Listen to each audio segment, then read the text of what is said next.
Hi guys, my name is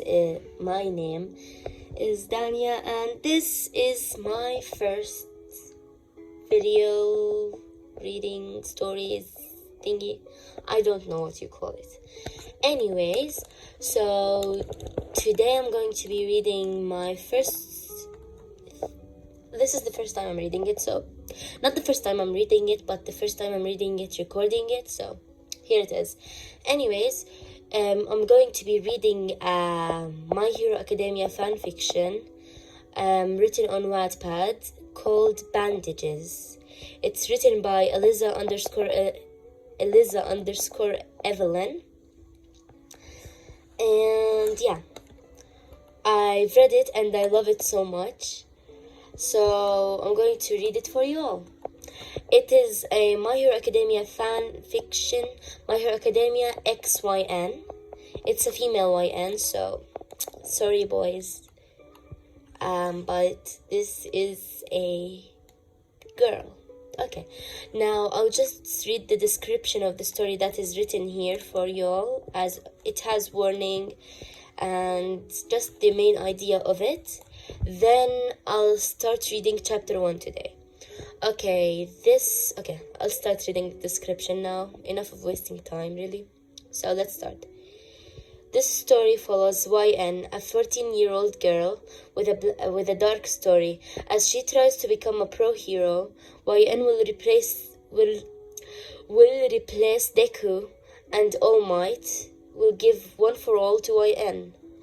Deku does not appear in the story. It will follow the timeline for the manga/anime with some extra events. A lot of drama will be included in the story, and this story will be a slow burn. Warning: spoilers will obviously be included. This basically is what I would have done if I were in Deku's place, but with a tragic backstory. Okay.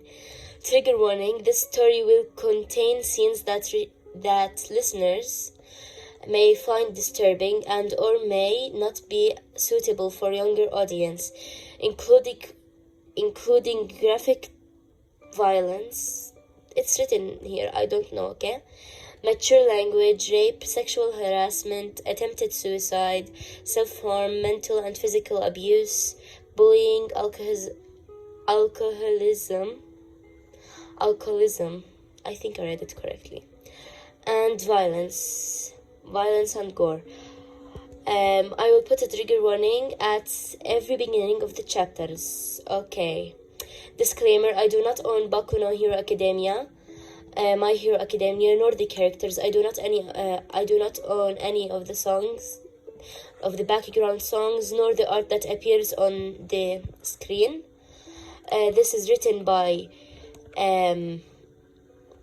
it is written by Eliza_Evelyn on Wattpad. So go check her out. She has amazing content, I have to admit. Okay, let's start now. Chapter 1. Today has been so far a pretty calm day. Nothing really important happened. A rather boring day in school, the same as always at the cafe. The training went smoothly as usual, and now it was quiet. I'm currently in the middle of my daily patrol, around midnight, watching over the city from the roof of a building. Given my rather unusual daily routine, in comparison with any other middle schooler, the bags under my eyes were even more prominent than normal. Of course, for a mere teenager, the existence of these bags wasn't normal. Well, it wasn't normal to others. I, on the other hand, after so much time, I became used to them as being my normal. The reason for why now they're so prominent on my rather pale face is because I skipped a night of sleep.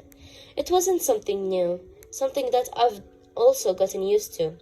You see, the villains never sleep.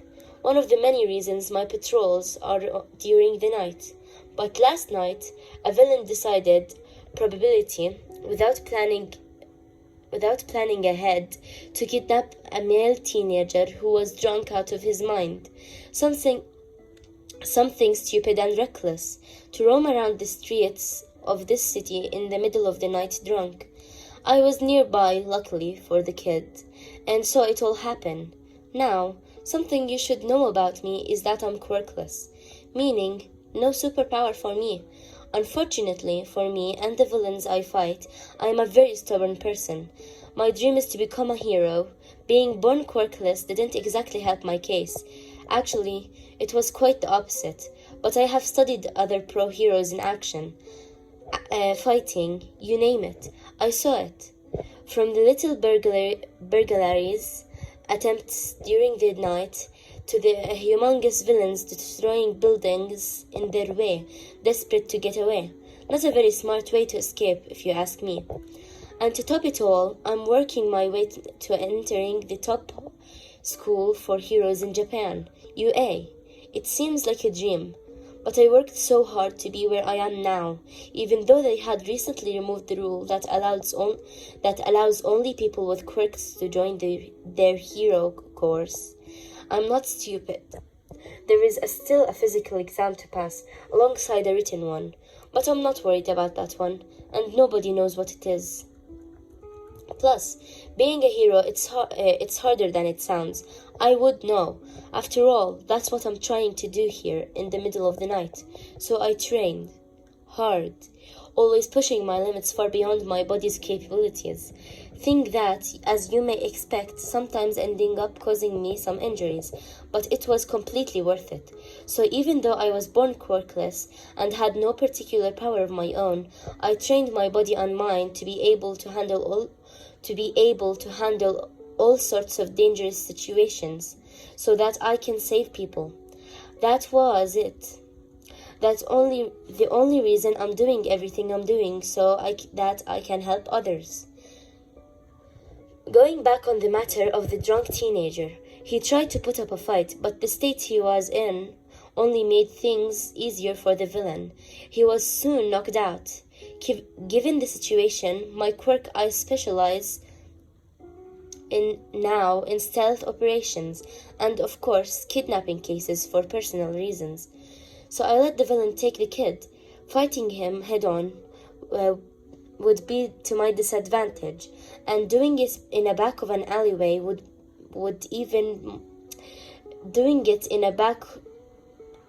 even more so.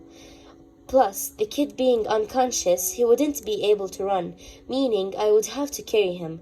Not that I would mind that, but that would leave my back exposed to the villain, which wasn't a risk I was willing to take. I quietly followed him, dragging the kid to an abandoned warehouse. Only looking at how he treated the kid made me sick. Once he got inside, he tied him up to a chair in the middle of a large room with stacks of probably empty boxes. I wasn't impressed. I mean, it was awful, but nonetheless, I've seen worse. He pulled the kid by his hair to lift up his face, checking to see if he was coming back to his consciousness. The little pained groan that escaped his lips let the villain and me know that he was gaining his consciousness. With a sadistic smile, the villain let go of the kid's hair and walked away to disappear behind a small metal door.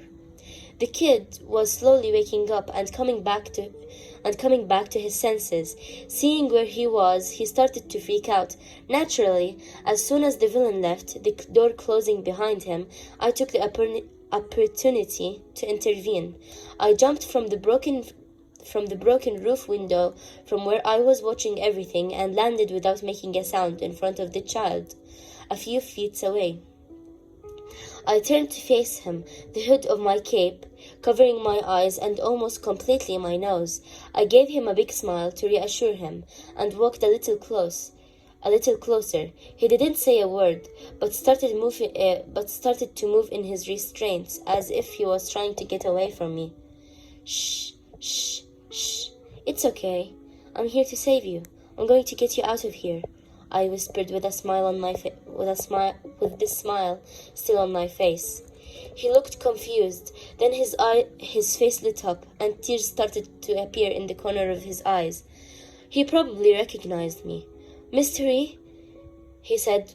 He asked with a trembling whisper, barely audible. Tears started to fall down his cheeks. "Yes, now calm down and stay quiet," I say, while taking out one of my knives to cut him loose. He gave me a nod, and I started approaching him. I got behind the chair and started cutting his restraints. "Can you walk?" I asked, trying to analyze the situation. "I think so, yes." I released his hands and headed back in front of him to cut his ankles loose too. While I was cutting at his right ankle, he bent down and tried to release his left one. When we were done, I pulled one of his hands over my shoulders and helped him stand up. I guess he was still dizzy from the alcohol in his system, because he could walk, as he said, but not quite in a straight line. Right then, the door the villain has previously left swung open to reveal him carrying a large box in his hands.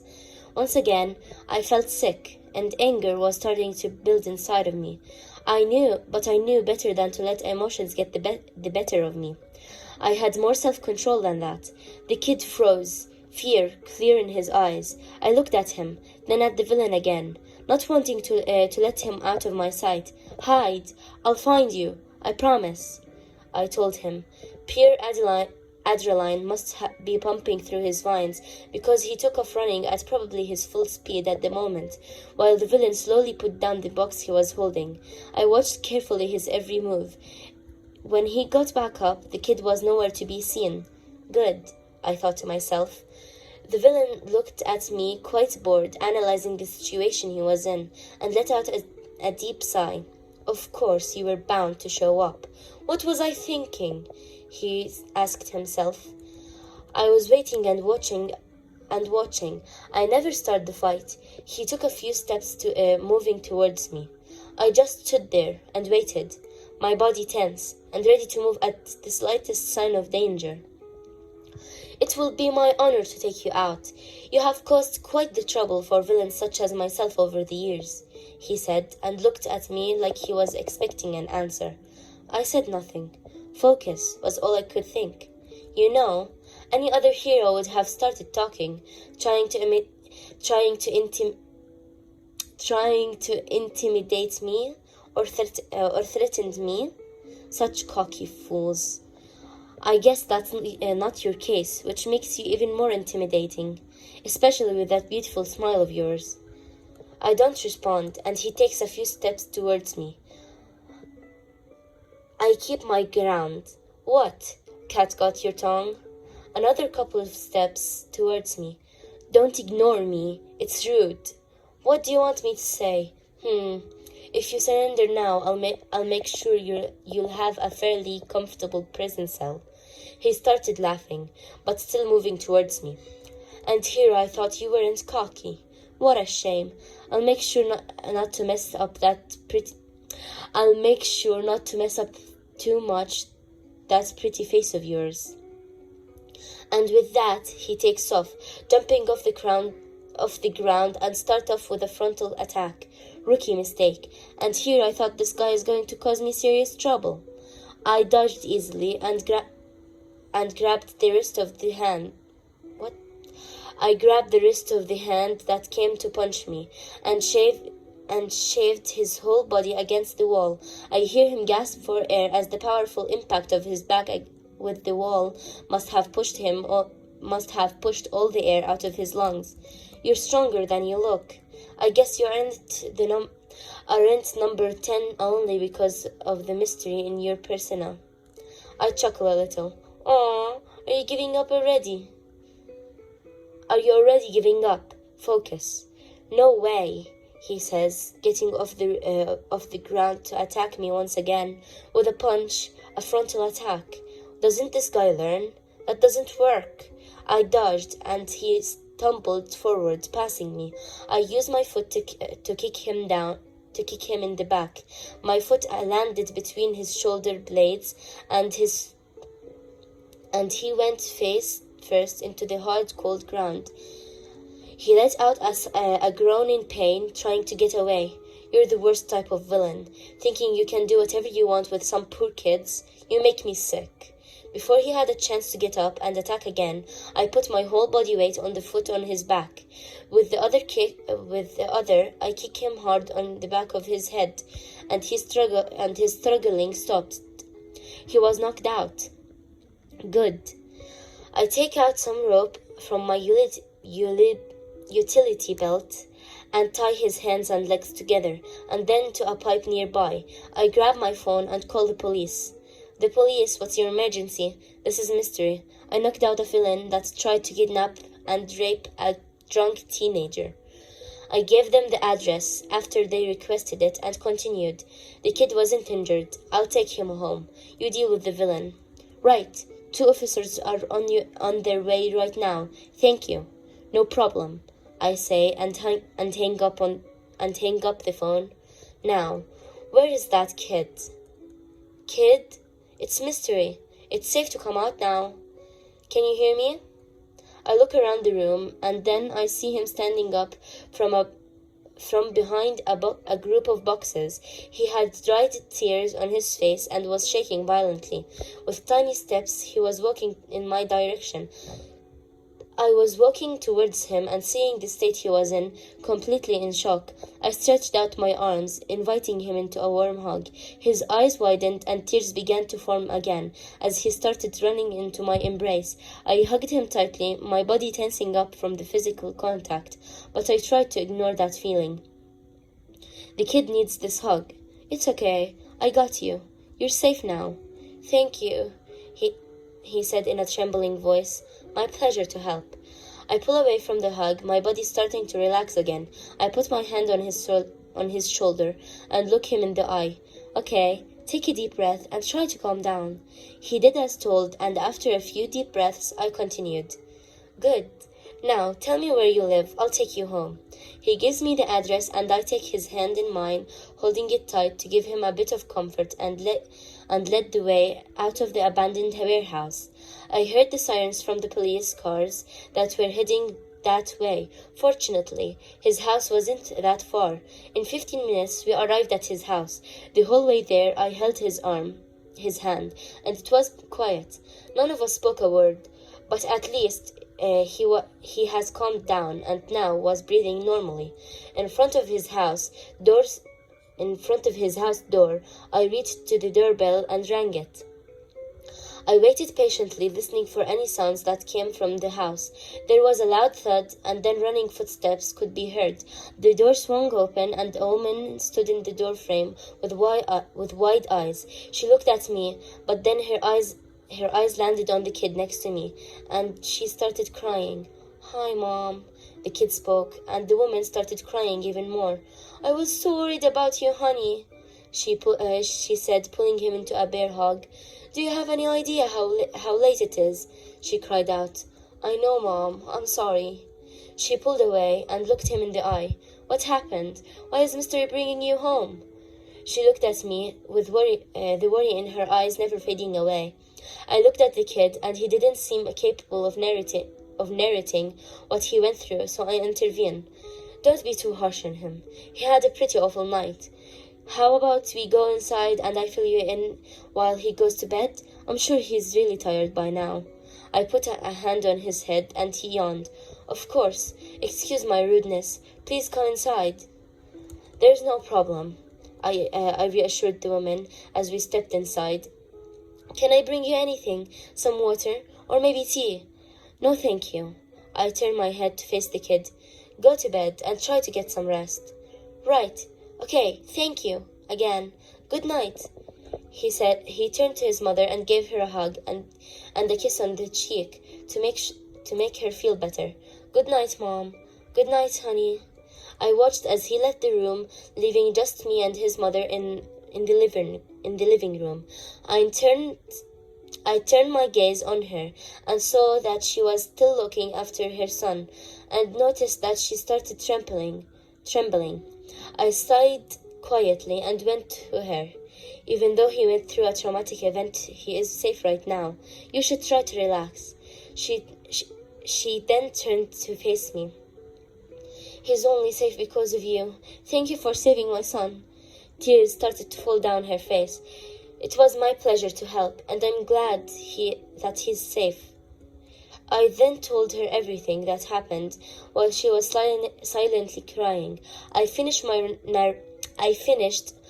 narration, and I focused my attention on her.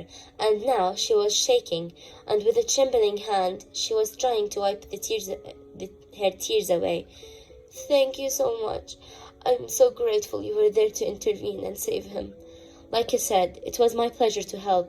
No one deserves that fate, especially not a child." I saw her trying to hold back tears, and I let out a small sigh as I moved closer to her, so I could give her a reassuring hug. She started crying in my embrace, and my body tensed up from the contact, just like before. I pulled away my body, relaxing once again. "You should get some rest. You had quite a stressful night. You can talk with your son in the morning, but be careful how you approach the subject. He's still pretty affected by the whole ordeal. I'm sorry to say this, but I must be on my way now." "Oh, of course. Thank you for everything. Be careful out there. Good luck and good night." "Good night." I got up and walked to the door out of the house. I walked away on the streets for a bit and then got up to the roof. It was faster walking the city on the rooftops, and less people could see me. I took out my phone and looked at the hour, 2:12 a.m. I let out a sigh of defeat. Well, that's just great. I ran at full speed towards home. When I got there, I quickly jumped in the shower. In 5 minutes, I was out. I checked my phone. 2:45 a.m. Great. Only 2 hours and 15 minutes of sleep. A sigh left my lips as I laid down and drifted off to sleep immediately. Yesterday, I got lucky though. I usually have nightmares at night, and if I'm lucky, I don't dream anything. Fortunately for me, last night I didn't dream anything. I had a peaceful sleep. The thing that hadn't happened in a while now. The sudden sound of glass breaking snapped me out of my thoughts. I jumped to the roof of the building to my right in order to get closer to where the sound came from. I looked down in the alleyway below and noticed a villain with a big bag over his shoulder. I looked closer at the store he came out of, a jewelry store. I looked back at the villain, a robber. But why didn't the alarms go off? Is it his quirk? I was about to jump and face him, but I stopped in my tracks when I saw something flying towards him. He jumped, dodging whatever it was. I looked at the person who attacked the villain, all black, long black hair, and yellow goggles, Eraserhead. I crouched down and watched carefully as the whole event unraveled under my eyes. The villain put down the bag and smirked while cracking his knuckles. Eraserhead, did anyone ever told you how much of a pain in the ass you are? Before the villain could jump into a fight, Eraserhead's hair started floating, and the alarms from the jewelry store went off, alerting the police, who were probably on their way right now. So I was right. It was his quirk. The villain let out an annoyed groan. Like I said, a pain in the ass. He then turned on his heels, grabbed the bag, and started running away, trying to escape. I would have gone after him, but I knew how capable Eraserhead was. He had nice patrols, since he is an underground hero, which coincides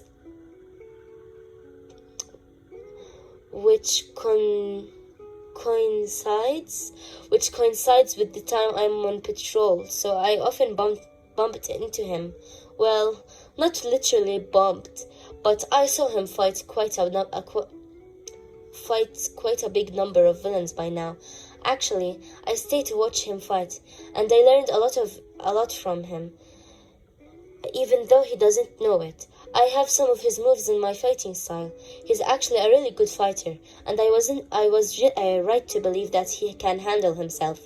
As soon as the villain turned his back to the hero, he sent his weapon and made it wrap around his leg. The villain fell flat on his face and turned around, stretching his arm forward, trying to reach his legs in order to set himself free, but Eraserhead was faster and sent something to wrap around his wrist as well. And now the villain was completely immobilized. Police sirens could be heard in the distance. The villain was defeated, and the hero didn't even say a word. Not surprising. After watching him for a while now, I got used to his style. He rarely said a word, and his fights were over pretty quickly. The police arrived and they took the villain into custody. Eraserhead talked with a policeman and a little while, and I decided it was time to go. I stood up, turning around, and started walking in the opposite edge of the roof. I looked at my phone. 1:02 a.m. Technically, my patrol ended 2 minutes ago, and since the night was pretty quiet, I decided to go home. I could really use some sleep. I was about to jump into the other building's roof. But then I heard a small thud behind me, and I turned around to see what caused it, ready to fight. But I saw Eraserhead and my body relaxed, but just a bit. Mystery. This was the first time we ever talked. Actually, this was the first time he ever saw me. He seemed a bit surprised. I gave him a big smile. "Thank you for your service, but I must be on my way now," I said, turning around and jumping off the roof down in the alleyway below, and I started running. If he decided to follow me, it was easier for me to lose him down here on the streets than up there on the roof. But he didn't follow. He was just surprised that he got to see me in person. I soon got home and did the same routine as I did every night before sleep, a shower and brushing my teeth, and then collapsing into sleep. But tonight I wasn't as lucky as the previous one, since the painful memories decided to haunt my sleep. Okay, that's it. That's the end of the fanfiction of chapter 1. I don't know when I'll post chapter 2, but I'll see when I will. Thank you for listening, and I'll see you next time. Subscribe and like if you enjoyed. And thank you for listening. Bye.